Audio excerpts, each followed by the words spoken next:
الحمدللہ رب العالمین والصلاة والسلام علی سید المرسلین اما بعد فاعوذ باللہ من الشیطان الرجیم بسم اللہ الرحمن الرحیم۔ روحانی وظائف چینل کی جانب سے تمام معزز ناظرین کو السلام علیکم۔ روحانی وظائف چینل لایا آپ کے لیے ماہ رمضان المبارک کے آخری عشرے کی طاق راتوں کا بہت ہی خاص ترین عمل۔ آج کا عمل میرے ان بہن بھائیوں کے لیے ہے جو یہ چاہتے ہیں اللہ تبارک و تعالی ان کی تقدیر بدل دے، ان کی زندگی میں خوشیاں ہی خوشیاں لکھ دے، اور یہ طاق راتیں جن میں ہر دعا قبول کی جاتی ہے۔ اللہ تبارک و تعالی کے کرم سے آپ کی بھی تمام حاجتیں، تمام مرادیں پوری کر لی جائیں گی۔ روحانی وظائف کے پیارے پیارے اور معزز ترین ناظرین، آج روحانی وظائف چینل آپ کے لیے ماہ رمضان المبارک کی آخری طاق راتوں کا عمل لے کر حاضر ہوا ہے۔ لیلۃ القدر کے بارے میں ہے کہ اسے آخری 10 رمضان المبارک میں آخری 10 روزوں کی طاق راتوں میں تلاش کریں۔ لیلۃ القدر انتہائی برکت والی رات ہے۔ اس کو لیلۃ القدر اس لیے کہتے ہیں کہ اس میں سال بھر کے احکام نافذ کیے جاتے ہیں اور فرشتوں کو سال بھر کے کاموں اور خدمات پر معمور کیا جاتا ہے، اور یہ بھی کہا گیا ہے کہ اس رات کی دیگر راتوں پر شرافت و قدر کے باعث اس کو لیلۃ القدر کہتے ہیں، اور یہ بھی منقول ہے کہ چونکہ اس شب میں نیک اعمال مقبول ہوتے ہیں اور بارگاہ الہی میں ان کی قدر کی جاتی ہے، اس لیے اس کو لیلۃ القدر کہتے ہیں۔ اور بھی متعدد شرافتیں اس مبارک رات کو حاصل ہیں۔ بخاری شریف میں ہے، فرمان مصطفیٰ صلی اللہ علیہ وآلہ وسلم ہے، جس نے لیلۃ القدر میں ایمان اور اخلاص کے ساتھ قیام کیا، یعنی نماز پڑھی، تو اس کو گزشتہ صغیرہ گناہ اس کے معاف کر دیے جائیں گے۔ اس مقدس رات کو ہرگز غفلت میں نہیں گزارنا چاہیے۔ اس رات عبادت کرنے والے کو 1000 ماہ یعنی 83 سال 4 ماہ سے بھی زیادہ عبادت کا ثواب عطا کیا جاتا ہے۔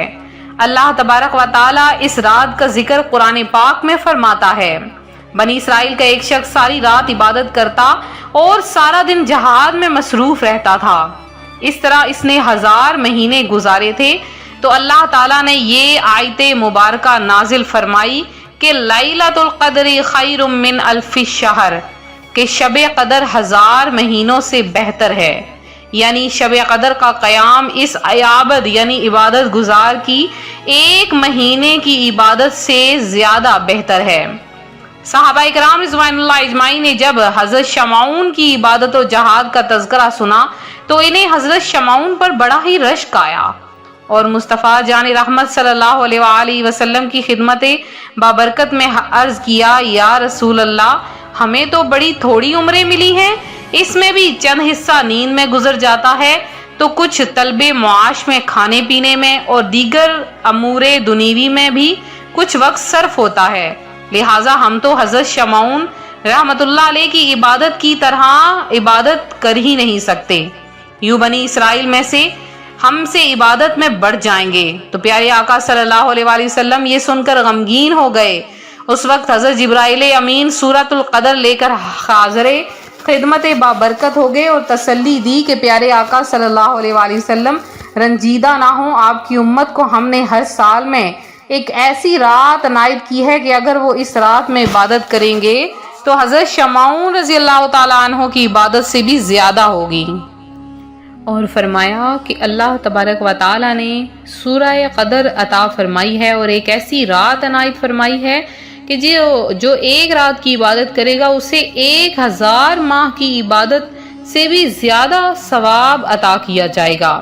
تو روحانی وظائف کے پیارے پیارے ناظرین، اللہ تبارک و تعالیٰ نے یہ شب ہمیں عطا فرمائی ہے جو 1000 ماہ سے بھی زیادہ عبادت کا ثواب اس سے حاصل کیا جاتا ہے، لہٰذا ہمیں اس رات کی قدر کرنی چاہیے، مگر افسوس ہم نا قدرے ہی رہتے ہیں۔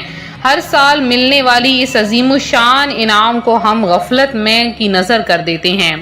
اللہ تبارک و تعالیٰ سے دعا ہے اللہ تعالیٰ شب قدر کی دل میں عظمت بڑھانے کی توفیق عطا فرمائے، اس رات میں نمازیں پڑھنے، عبادتیں کرنے کی توفیق عطا فرمائے، اور اللہ تبارک و تعالی اس رات میں کثرت کے ساتھ نوافل پڑھنے کی توفیق عطا فرمائے، اور اس رات میں اللہ تبارک و تعالی ہمیں زیادہ سے زیادہ کثرت کے ساتھ تلاوت قرآن کرنے کی توفیق عطا فرمائے۔ آج روحانی وظائف چینل آپ کے لیے ایک ایسا عمل لایا ہے جو کہ آپ نے طاق رات میں کرنا ہے۔ آپ اس رات کو کسی بھی دن کر سکتے ہیں، 23ویں میں کر سکتے ہیں، 27ویں میں، 25ویں میں۔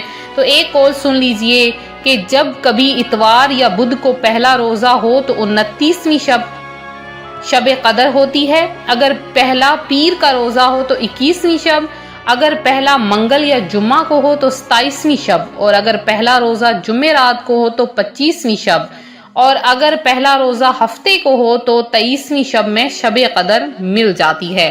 تو آپ نے کیا کرنا ہے کہ اس رات میں 2 نفل ادا کرنے ہیں۔ پہلی رکعت میں آپ نے سورہ فاتحہ کے بعد آپ نے 3 مرتبہ سورہ قدر کی تلاوت کرنی ہے، اور دوسری رکعت میں بھی آپ نے سورہ فاتحہ کے بعد 3 بار سورہ قدر کی تلاوت کر۔ تو جب آپ یہ پڑھ لیں تو آپ کے گھر میں لونگ ہوں گے، آپ نے 2 لونگ کے دانے لے لینے ہیں۔ تو جن بہن بھائیوں نے پہلے یہ عمل کیا آپ دوبارہ سے کر لیجئے، 2 لونگ کے دانے لیں اور آپ نے اس کو سامنے رکھ لینا ہے، اور اس پر آپ نے سورہ فاتحہ کو 25 مرتبہ اول آخر 3 بار درود پاک کے ساتھ 25 مرتبہ آپ نے سورہ فاتحہ پڑھ لینی ہے، اور ایک تسبیح آپ نے یا اللہ کی پڑھ کر ان 2 لونگ کے دانے پر دم کر لینی ہے، اور اس کے بعد آپ نے ایک پوٹلی سی بنا کر اپنے پرس میں یہ 2 لونگ کے دانے رکھ لینے ہیں۔ اللہ تبارک و تعالی پورا سال آپ کے گھر میں رزق کی برسات کر دے گا۔ یہ طاق رات کا عمل ہے، اس کو طاق رات میں ہی صرف کیا جا سکتا ہے، اس کے علاوہ کسی اور رات میں اس عمل کو نہ کریں۔ طاق رات میں اس عمل کو کریں، اور اس عمل کی اجازت ضرور لے لیجئے۔ جن بہن بھائیوں نے اس عمل کی اجازت لی، اجازت کے ساتھ اس عمل کو کیا، اس کو اس کا دگنا فائدہ ہوگا۔ آپ ضرور اس عمل کو کیجئے اور اس کو زیادہ سے زیادہ آگے بھی شیئر کیجئے۔ امید کرتی ہوں آپ کو ہماری آج کی ویڈیو پسند آئی ہوگی۔ مزید ویڈیوز کے لیے ہمارا چینل ضرور سبسکرائب کریں، اور اس کے علاوہ اگر آپ لوگوں نے ابھی تک فطرانہ، صدقہ و خیرات، زکوٰۃ وغیرہ نہیں دی ہے تو فوری طور پر غرباء کی مدد کیجئے۔ عید آنے والی ہے، اگر وہ بھی خوبصورت کپڑے، اچھے صاف ستھرا لباس یا اچھا کھانا کھا لیں گے تو اللہ تبارک و تعالی آپ سے بھی خوش ہو جائے گا۔ اگر آپ ہمارے ڈونیشن میں حصہ ڈالنا چاہتے ہیں جہاں پر ہم غرباء و مساکین کی امداد کرتے ہیں تو ہمارے اس نمبر پر کانٹیکٹ کیجئے، جلدی کیجئے۔ انشاءاللہ العزیز آپ کا دیا ہوا پیسہ، آپ کی دی ہوئی رقم مستحقین تک پہنچائی جائے گی۔ تو اسی طرح سے ویڈیو کو لائک کریں، ویڈیو کو شیئر کریں، دعاؤں میں اپنا نام ضرور شامل کروائیں۔ تو ملتے ہیں اپنے اگلے وظیفے کے ساتھ، اپنی دعاؤں میں یاد رکھیے گا، اپنا خاص خیال رکھیے۔ فی امان اللہ۔